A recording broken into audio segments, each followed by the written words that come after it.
Nah ini agak serius dikit nih. Coba nanya, pakai nanya itu pakai kalau Mas Anies jadi pemimpin Indonesia, gimana cara memajukan ekonomi Indonesia sampai ke pelosok desa kayak waktu Habibie dulu. Dia punya preferensi kayak waktu Habibie dulu. Udah ya Petani waktu itu. udang, ikan, dan petani kebun semua makmur. Dari Rika Guswati. Mau dijawab? Boleh, tapi Refli yang pilih. Tapi bagus kita pemanasan, kita aneh aja ya, sebut-sebut dulu nanti Bro Ya. pilih ya. Kemudian Anies mantap, Jateng Anies KB ya kan. Pak Anies batiknya bagus. Waduh. Batik Cirebon itu ya? Ini ya Batik Mega Mendung. Ya, batik Cirebon. Cirebon. Ya. Kemudian Bapak Identitas ya, yang negatif kita bilangkan juga ya kan.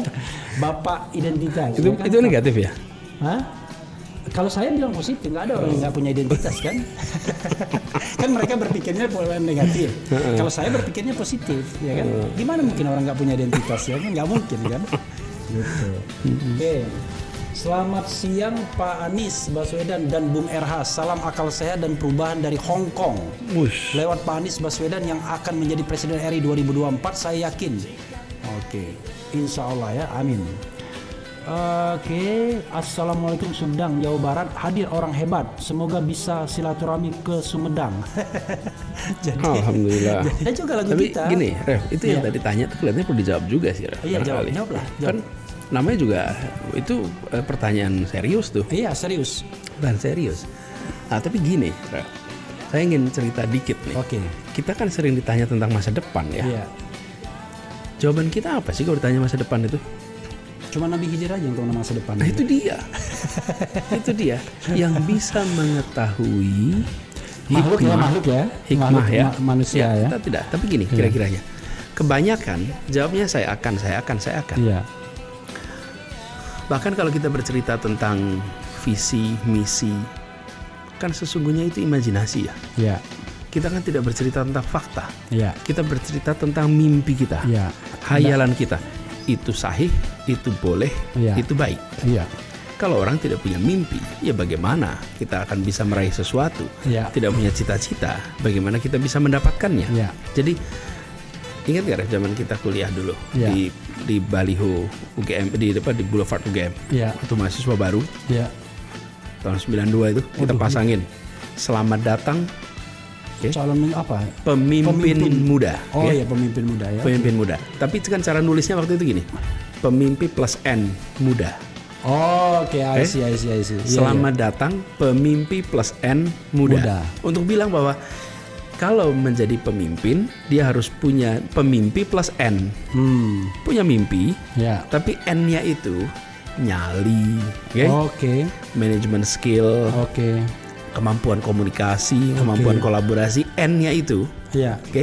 Nah, ketika kita pelatihan, kan bilang nih, N itulah mengisi supaya mimpi tadi itu bisa diwujudkan. Iya. Nah, jadi ketika sekarang kita bicara tentang visi misi, saya sering bilang begini, visi misi itu adalah sesuatu yang kita bayangkan akan terjadi, dan kita bisa menjawab, siapapun bisa menjawab sesuai dengan keinginan pendengarnya, gitu. Iya. Oke?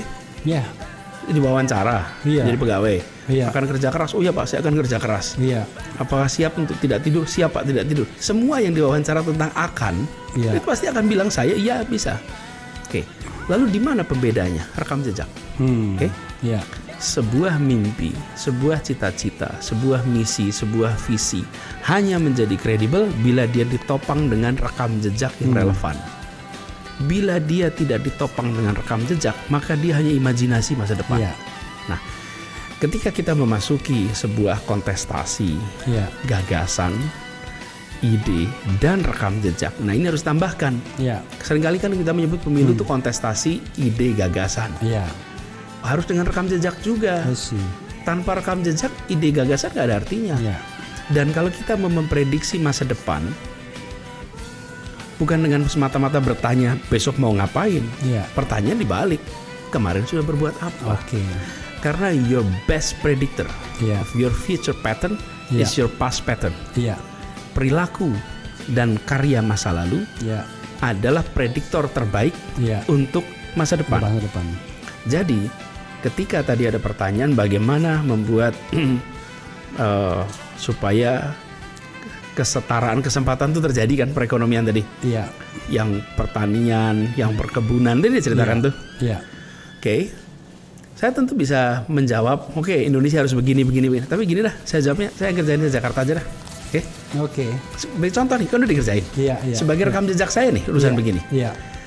Oke, Jakarta adalah satu-satunya kota besar dunia yang punya kepulauan.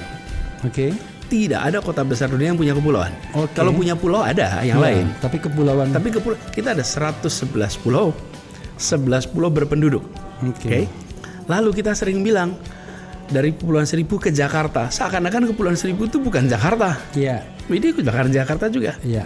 Apa yang kita kerjakan? Nah, saya mau berikan contoh bahwa ketika kami bertanggung jawab untuk Plus Jakarta, maka daratan dan kepulauan diintegrasikan. Apa sih untuk mengintegrasikan? Satu adalah transportasi, ditambah kapal sehingga frekuensi meningkat. Kemudian yang kedua, ini contoh nih, yang kedua, kebutuhan pokok. Kebutuhan pokok itu di sana lebih mahal. Iya. Kalau beli apapun untuk kebutuhan pokok, kenapa? Karena mereka harus belanja di daratan. Iya, rantai distribusinya. Lalu apa yang kita lakukan? Bangun namanya, bikin di sana Jack Grosir. Jack Grosir itu artinya pasar grosir, Keramat Jati, dipindah ke sana. Oke. Kita bangun khusus untuk warung-warung di Kepulauan Seribu, sehingga mereka tidak perlu kulakan ke daratan. Oke. Kulaannya cukup di Kepulauan Seribu, plus bahkan diantar ke tiap pulau. Sesudah itu dilakukan, mendadak biaya harga kebutuhan pokok di Kepulauan Seribu setara dengan di sini. Oke, itu kebutuhan pokok. Ketiga, listrik, kan dasar listriknya. Iya. Dorong, bangun pusat listrik tenaga surya, bahkan di tempat yang paling jauh dari Ancol, namanya Pulau Sebira. Iya. Pulau Sebira ini, Ref, lebih dekat ke Lampung daripada ke Jakarta. Lebih dekat ke Lampung. Ya, lebih dekat ke daratan Sumatera. Saya hafal aja enggak? Daripada kita. Tapi mereka tetap bagian dari kita. Oke. Nah, kita nggak bisa bilang maaf ya jauh bener gitu. Iya. Nggak bisa. Di sana tidak disiapin kabel, tapi disiapin pakai pusat listrik tenaga surya panel tempat itu. Jadi energi listriknya dipastikan pasokannya baik. Lalu air di sana itu mahal. Oke. Untuk air minum, untuk Karena kebutuhan sehari-hari. ada sumber air tawar. Ya tentu. Kita bangun namanya Seawater Reverse Osmosis, SWRO, di Suling. Sehingga mereka kemudian bisa menggunakan, dan airnya mereka sekarang itu drinkable. Okay. Itu suling air laut ya? Ya, Seawater Reverse Osmosis. Kayak di Mekah itu ya? Kayak di Pulau Seribu gitu lah. Oh, Mekah kan juga begitu masalahnya. Iya, kayak di banyak tempat, tapi Pulau Seribu pakai begitu. Iya. Nah, sehingga kebutuhan air mereka itu, kalau tidak salah dulu sekitar 35.000 per meter kubik, sekarang 3.200-an per meter kubik. Apa yang terjadi? Mereka kemudian biaya hidupnya murah. Jadi, ini masalah kemauan, Ref. Memangnya ini rumit? Enggak kok. Iya. Ini kan sederhana. Iya.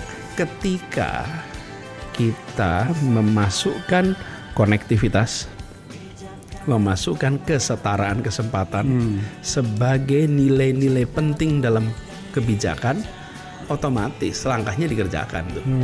Nah, jadi sekarang di Kepulauan Seribu ini kebutuhan pokoknya sama dengan daratan, airnya sama dengan daratan, bahkan lebih bagus mereka sekarang di sana.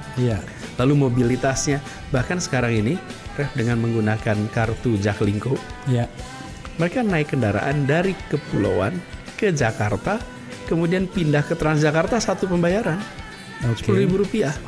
Jadi 10.000 itu bukan hanya untuk daratan, 10.000 itu untuk warga Jakarta. Nah, karena kami itu sebagian kepulauan, maka itu dilakukan. Nah, pokoknya kayak di luar, pokoknya tiketnya seharian penuh itu bisa. Jadi satu harga untuk seluruh Jakarta. Dan satu hari. Walaupun dari pulau manapun, maka dia ikut dalam satu integrasi pembayaran transportasi umum. Nah, jadi kami sampaikan inilah karyanya. Jadi kalau nanti ke depan ketemu dengan fenomena yang hampir sama, pendekatannya akan begitu. Kan, dan tidak mungkin kita lakukan di semua tempat sama. Iya. Oke? Iya. Tapi intinya adalah bagaimana kesetaraan kesempatan itu hadir. Bagaimana perekonomian itu terintegrasi.